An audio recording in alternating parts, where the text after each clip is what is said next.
Hello दोस्तों, good evening. आज के इस सेशन के अंदर बात करेंगे अपन मानव के पोषण के बारे में। जी हाँ, आज की क्लास विज्ञान विषय से संबंधित है, जिसमें बायोलॉजी का रामबाण आपके सामने मैं प्रस्तुत करने जा रहा हूँ। साथियों, इस क्लास के अंदर पूरी की पूरी A1 कंसेप्ट के साथ थ्योरी का डिस्कस किया जाएगा। इस क्लास के अंदर अपन वो सारे के सारे फैक्ट पढ़ेंगे जो वनपाल एग्ज़ाम के लिए, अग्निवीर भर्ती परीक्षा के लिए, और जो साथियों आरपीसी एलडीसी की जो वैकेंसी आने वाली है उसके लिए, और अन्य सभी प्रतियोगी परीक्षा जिसमें जनरल साइंस टॉपिक रहता है, तो उन सभी प्रतियोगी परीक्षाओं के लिए यह सेशन बहुत इम्पोर्टेंट रहेगा। जी हाँ, ये क्लास ऐसी क्लास रहेगी जिसमें आप एक एक कंसेप्ट को ध्यानपूर्वक समझें और एक एक कंसेप्ट को देखें। आपको यह कंसेप्ट एनसीईआरटी बेस्ड तैयार किया गया है और इसकी पीडीएफ इसी वीडियो के नीचे टेलीग्राम चैनल का लिंक दे रखा है, वहाँ पर मिलेगी। और साथियों, क्लास को देखने के बाद आप अपना अमूल्य सुझाव ज़रूर देना। वैसे आप लाइक और शेयर तो करते नहीं हैं, क्योंकि लाइक और शेयर एग्ज़ाम के हिसाब से थोड़ी किया जाता है। या अपन लाइक और शेयर तो अक्सर उन वीडियोज़ को करते हैं जिसमें कॉमेडी की जाती है। पढ़ाने वालों को कौन लाइक करता है या कौन शेयर करता है, ये तो ऐसे ही भिखमंगे होते हैं जो भीख मांगते हैं लाइक और शेयर की। तो हमारे लाइक और शेयर आप मत करना, लेकिन क्लास को पूरा ज़रूर देखना, आपका फ़ायदा हो सकता है। तो देखिए, क्लास शुरू करते हैं। देखिए, सबसे पहले अपन पढ़ रहे हैं बायोलॉजी। तो सबसे पहला शब्द आता है, बायोलॉजी शब्द है वो कौन सी भाषा का शब्द है? तो बायोलॉजी शब्द साथियों ग्रीक भाषा का शब्द रहेगा, या ग्रीक भाषा का शब्द होता है। ग्रीक या यूनानी भाषा आ सकता है। बायोलॉजी शब्द है जो दो शब्दों से मिलकर बना है। बायोलॉजी शब्द है यह दो शब्दों से मिलकर बना है। कौन कौन से दो शब्दों से मिलकर बना है? तो देखिए, बायोज और लोगस। बायोज का अर्थ होता है लिविंग या लाइफ, यानी कि सजीव या जीवन, और लोगस का अर्थ होता है टू स्टडी, यानी कि अध्ययन। तो यहाँ से इस शब्द का शाब्दिक अर्थ निकल के सामने आया कि सजीवों का अध्ययन करने वाली विज्ञान की वह शाखा जिसमें सजीव जगत का अध्ययन किया जाता है, उसे जीव विज्ञान या बायोलॉजी कहते हैं। तो आपको यहाँ से कंसेप्ट पता होना चाहिए कि बायोलॉजी शब्द कौन सी भाषा का है, बायोलॉजी शब्द का शाब्दिक अर्थ क्या है। तो इस स्लाइड के माध्यम से हमने ये डिस्कस किया। आगे देखिए, इसके बाद तो जीव विज्ञान में सजीवों का अध्ययन किया जाता है। तो हम यहाँ पर कुछ बात कर लेते हैं सजीव और निर्जीव के बारे में, कि सजीव किसे कहते हैं और निर्जीव किसे कहते हैं। तो देखिए साथियों, सजीव और निर्जीव का हमने यहाँ पर इस स्लाइड के माध्यम से अंतर स्पष्ट करने का प्रयास किया है कि सजीव वो होते हैं जो श्वसन क्रिया करते हैं, लेकिन निर्जीव श्वसन क्रिया नहीं करते हैं। सजीव पाचन क्रिया करते हैं, जबकि निर्जीव पाचन क्रिया नहीं करते। सजीव पोषण क्रिया करते हैं, जबकि निर्जीव पोषण क्रिया नहीं करते। सजीव उत्सर्जन क्रिया करते हैं, जबकि निर्जीव उत्सर्जन क्रिया नहीं करते। सजीव अपने समान संतति उत्पन्न करते हैं, प्रजनन क्रिया करते हैं, जबकि निर्जीव प्रजनन क्रिया भी नहीं करते। सजीवों में वृद्धि और विकास होता है, जबकि निर्जीवों में वृद्धि और विकास दोनों नहीं होते हैं। तो आपको यहाँ से इस स्लाइड के माध्यम से समझ में आ गया कि सजीव कौन से प्राणी होते हैं और निर्जीव किसे कहते हैं, दोनों के अंदर क्या डिफरेंस है, वो यहाँ से अपने क्लियर कर चुके हैं। इसके बाद अपने पास इम्पोर्टेंट स्लाइड है ये वाली। यहाँ से हर एग्जाम में काफ़ी बार क्वेश्चन घुमा फिरा करके पूछा जाता है। तो सबसे पहला देखिए, लिखा है जीव विज्ञान शब्द का सर्वप्रथम प्रयोग। जीव विज्ञान शब्द का सर्वप्रथम प्रयोग किया गया था साथियों 1802 ईस्वी के अंदर। और किसने किया था? तो लेमार्क एंड ट्रेविनेरिस ने इसका शब्द का प्रयोग किया था। लेमार्क एंड ट्रेविनेरिस ने जीव विज्ञान शब्द का सर्वप्रथम प्रयोग किया था 1802 के अंदर। फिर आता है कि जीव विज्ञान की शाखाएं कितनी हैं? तो साथियों, बायोलॉजी को 3 शाखाओं में बांटा गया है। पहली शाखा है जिसका नाम है जूलॉजी। जूलॉजी के अंदर जीव जंतुओं का अध्ययन किया जाता है। दूसरी आती है बोटनी, और बोटनी के अंदर पादप जगत का अध्ययन किया जाता है। और तीसरी आती है माइक्रोबायोलॉजी, और माइक्रोबायोलॉजी के अंदर सूक्ष्म जीवों का अध्ययन किया जाता है। तो यहाँ से बिल्कुल कंसेप्ट वाले क्वेश्चन पूछे जा सकते हैं कि विज्ञान की वह शाखा जिसमें सूक्ष्म जीवों का अध्ययन किया जाता है क्या कहलाती है? तो आंसर रहेगा माइक्रोबायोलॉजी। या विज्ञान की वह शाखा जिसमें पादपों का अध्ययन किया जाता है उसे बॉटनी कहते हैं, और विज्ञान की वह शाखा जिसमें जीवों का अध्ययन किया जाता है उसे जूलॉजी कहते हैं। और संपूर्ण सजीव जगत का अध्ययन किया जाता है उसे जीव विज्ञान, इनकी बायोलॉजी कहते हैं। देखिए, इसके बाद आगे बात करें अपन, तो आगे देखिए, सबसे पहले यहाँ पर अपने को कुछ जनकों के बारे में पूछा जाता है। इनके फादर ऑफ जूलॉजी किसे कहते हैं? यानी कि जूलॉजी के जनक। तो जूलॉजी के जनक के साथियों अरस्तु को माना गया है। किसको माना गया है? अरस्तु को माना गया है, पर अरस्तु ने अध्ययन किया था एनिमिलिया, इनकी जीवों पर अध्ययन किया था, जीव जंतुओं का अध्ययन किया था और उसको अध्ययन करके एक पुस्तक लिखी जिसका नाम है हिस्टीरिया ऑफ एनिमेलिया। यह किसकी पुस्तक है? तो हिस्टीरिया ऑफ एनिमेलिया अरस्तु के द्वारा लिखी गई पुस्तक है। जीवों के बारे में इसमें वर्णन किया गया है, 5000 से अधिक जीवों का। इसके बाद दूसरा आता है बॉटनी के जनक किसे कहा जाता है? तो बॉटनी के जनक साथियों कहा जाता है, वो कहा जाता है थियोफ्रेटिस। तो थियोफ्रेटिस ने पादप जगत का अध्ययन किया और उनके द्वारा लिखी गई पुस्तक है, उस पुस्तक का नाम है हिस्टीरिया ऑफ प्लांटिम। ठीक है। और इसके बाद माइक्रोबायोलॉजी के जनक पूछे तो माइक्रोबायोलॉजी के जनक साथियों आपको याद रखना है ल्यूवेनहॉक। माइक्रोबायोलॉजी के जनक ल्यूवेनहॉक को माना जाता है। और आपको पूछे कि ओनली बायोलॉजी के जनक किसे कहते हैं? तो बायोलॉजी के जनक साथियों अरस्तु को माना जाता है। जूलॉजी और बायोलॉजी के जनक अरस्तु को माना जाता है, जबकि बॉटनी के जनक थियोफ्रेटिस और माइक्रोबायोलॉजी के जनक ल्यूवेनहॉक को माना जाता है। यहाँ से आपके बाद एग्जाम के अंदर सीधे सीधे क्वेश्चन पूछे जा सकते हैं या मिलान वाले क्वेश्चन पूछे जा सकते हैं। एक तरफ विज्ञान की शाखाओं के नाम लिख के जनक लिख देगा और सामने जनकों के नाम लिख के कहेगा सही कोड को मिलान करो। तो इस स्लाइड में से जो भी क्वेश्चन जनक के बारे में बनने वाला है वो इसी स्लाइड में से बन सकता है, इससे बाहर नहीं बनेगा। इसके बाद देखिए हम बात करते हैं आगे। तो इसके बाद देखिए साथियों अपने बायोलॉजी के सामान्य डिस्कस के बाद अपना जो मेन पॉइंट है आज का वो है मानव पोषण। जी हाँ, अपन अध्ययन कर रहे हैं मानव पोषण के बारे में। तो पोषण किसे कहते हैं साथियों? सबसे पहला हमारे दिमाग में क्वेश्चन आ गया, पोषण क्या है? तो पोषण की परिभाषा देखिएगा कि भोजन को ग्रहण करने की प्रक्रिया पोषण कहलाती है, पोषण कहते हैं। भोजन को ग्रहण करने की प्रक्रिया को पोषण कहा जाता है। पोषण में क्या ग्रहण करते हैं? तो भोजन ग्रहण करते हैं, या ये यहाँ पर अपन कह सकते हैं कि पोषक तत्वों को ग्रहण करने की प्रक्रिया पोषण कहलाती है।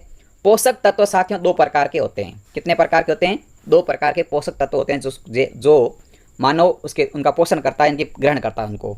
दो प्रकार के पोषक तत्व कौन कौन से हैं? तो दो प्रकार के पोषक तत्वों में पहला पोषक तत्व आता है कार्बनिक यौगिक और दूसरा आता है अकार्बनिक यौगिक। यानी कि जिसमें कार्बन की मात्रा उपस्थित होती है उन्हें कार्बनिक यौगिक कहेंगे और जो कार्बन से नहीं बने होते हैं उन्हें अकार्बनिक यौगिक कहते हैं। तो दो प्रकार के पोषक तत्व है, कार्बनिक और अकार्बनिक। अब कार्बनिक पोषक तत्व कौन कौन से हैं और अकार्बनिक पोषक तत्व कौन कौन से हैं बात करें तो देखिएगा, कार्बनिक पोषक तत्वों के अंदर साथियों अपन पढ़ेंगे कार्बोहाइड्रेट या शर्करा को, प्रोटीन को, वसा को और विटामिन को। तो जो कार्बनिक यौगिक है, इनकी कार्बनिक पोषक तत्व है, और इसमें अपन पहला पढ़ेंगे कार्बोहाइड्रेट, फिर प्रोटीन, फिर वसा, उसके बाद विटामिन। और जो अकार्बनिक पोषक तत्व है इसके अंदर आता है जल और खनिज लवण। कौन कौन से आते हैं? जल और खनिज लवण। तो आपको पूछा जा सकता है, यहाँ से क्वेश्चन ये आ सकता है कि कौन से पोषक तत्व कार्बनिक है या कार्बनिक पोषक तत्व कौन से, अकार्बनिक कौन से हैं। तो आपको ये नाम ध्यान रखने हैं। इसके बाद आगे देखिए अपने पास अगला क्वेश्चन आ सकता है कि ऐसे कौन कौन से पोषक तत्व है या भोजन के अवयव है जिनसे हमें ऊर्जा मिलती है। वैसे ये 7 भोजन के अवयव है, कार्बोहाइड्रेट, वसा, प्रोटीन, विटामिन, खनिज लवण, सारे के सारे इसको भोजन के अवयव कहते हैं। तो यहाँ पर अपने पास या पोषक तत्व भी कहते हैं। अपने पास क्वेश्चन आता है कि वह कौन से भोजन के अवयव या पोषक तत्व है जिनसे हमें ऊर्जा मिलती है। क्या मिलती है? ऊर्जा मिलती है। तो यहाँ साथियों ध्यान रखना, ऊर्जा मिलने वाले केवल 3 पोषक तत्व है, कार्बोहाइड्रेट, प्रोटीन और वसा। कौन कौन से?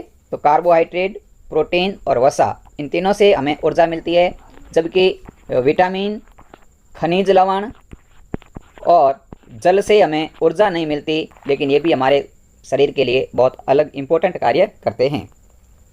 तो अपन इसकी भी बात अपन आगे करेंगे। ठीक है, कौन कौन से कौन से खनिज लवण का या कौन से विटामिन का किसका क्या कार्य है, एक एक को अपन पॉइंट वाइज पढ़ने वाले हैं।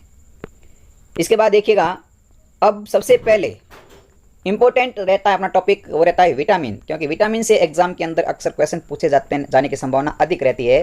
तो इसीलिए मैंने सबसे पहले विटामिन शुरू किया है। तो विटामिन साथियों 2 शब्दों से मिलकर बनाएं, विटा प्लस एमिन। विटा का अर्थ होता है जैविक और एमिन का होता है NH ग्रुप वाले तत्व। और साथियों यहाँ लिखा है कि विटामिन से हमें एनर्जी यानी ऊर्जा प्राप्त नहीं होती है, जबकि विटामिन हमारे शरीर की जैविक क्रियाओं को नियंत्रित करते हैं और रोगों से बचाते हैं। तो आपको यहाँ से ध्यान रखना है विटामिन का क्या कार्य है। तो विटामिन हमारे शरीर की जैविक क्रियाओं को नियंत्रित करते हैं तथा रोगों से बचाते हैं। अब ये साथियों विटामिन शब्द क्या है इसके बारे में बात किया, विटामिन की खोज किसने की थी, विटामिन शब्द के बारे में देखते हैं। तो देखिएगा, सर्वप्रथम विटामिन के बारे में बताने वाले वैज्ञानिक कौन थे? तो वो थे साथियों लुनिन। कौन थे? लुनिन ने सर्वप्रथम विटामिन के बारे में बताया था 1881 के अंदर। फिर विटामिन का नामकरण करने वाले वैज्ञानिक थे फंक ने विटामिन का नामकरण किया था और वो क्या था 1911 के अंदर। और इसके बाद विटामिन सिद्धांत दिया था हॉपकिंस ने, और हॉपकिंस ने सिद्धांत दिया था 1912 के अंदर। तो यहाँ से तीनों फैक्ट ध्यान रखें। सर्वप्रथम विटामिन के बारे में 1881 में बताया था लुलिन ने, और विटामिन का नामकरण किया था 1911 के अंदर फंक ने, और विटामिन सिद्धांत दिया था 1912 के अंदर हॉपकिंस ने। ठीक है, ये बहुत इंपॉर्टेंट फैक्ट है, आप ध्यान रखना।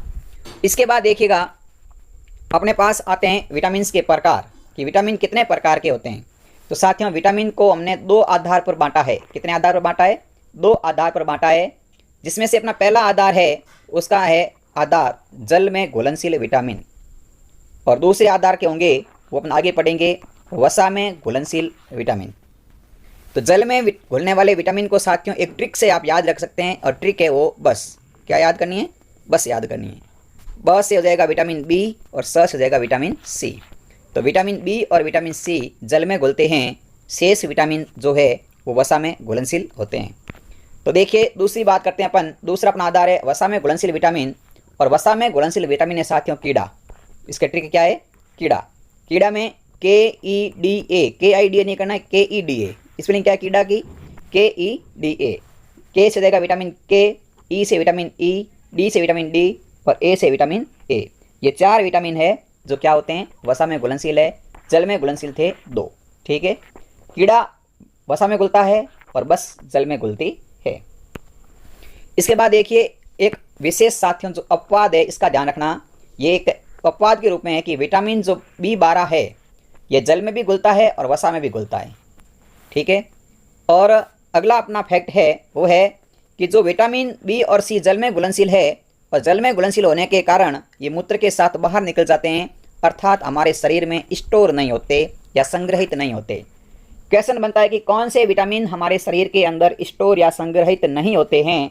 तो आंसर रहेगा अपना विटामिन बी एंड सी। और क्यों नहीं होते हैं? क्योंकि ये जल में घुलनशील है, और जल में घुलनशील होने के कारण हमारे मूत्र के साथ ये बाहर निकल जाते हैं।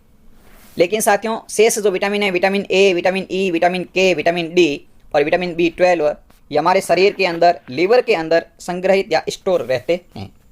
ठीक है, तो आपको यहाँ से ये चीज़ें समझ में आ गई है कि कौन सा विटामिन जल में घुलता है, कौन सा विटामिन वसा में घुलता है, कौन सा विटामिन जल और वसा दोनों में घुलता है, कौन से विटामिन हमारे शरीर में स्टोर रहते हैं, अगर स्टोर रहते हैं तो कहाँ रहते हैं, और कौन से विटामिन हमारे शरीर में स्टोर नहीं रहते हैं, और नहीं रहते हैं तो क्यों नहीं रहते हैं, ये हमने बात की।